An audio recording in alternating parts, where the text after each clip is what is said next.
Want to build your own space on Reddit, but only have your phone? Creating a community on mobile is easier than you think, and they'll show you step by step. First, open the Reddit app and make sure you are logged in. Most people get this wrong. They try to create a community without verifying their account. You need at least 30 days of Reddit activity and some karma to unlock the feature. Once you're ready, tap your profile icon in the top left corner, then select Create Community. Give your community a name that's unique, memorable, and follows Reddit's rules. You'll also choose a topic or category to help users understand what your community is about.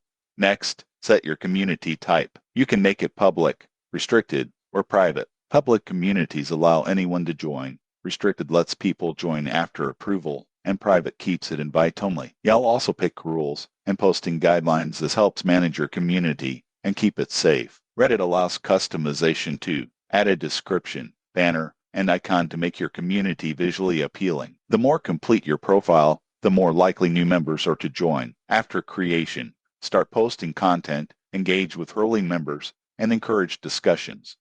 Moderation is key, so use the mod tools to approve posts, remove spam, and enforce rules. In conclusion, creating a Reddit community on mobile is straightforward if you follow the rules and actively engage your members. With consistency, you can build a thriving community around your interests. Subscribe for more social media tips, Reddit hacks, and community building strategies.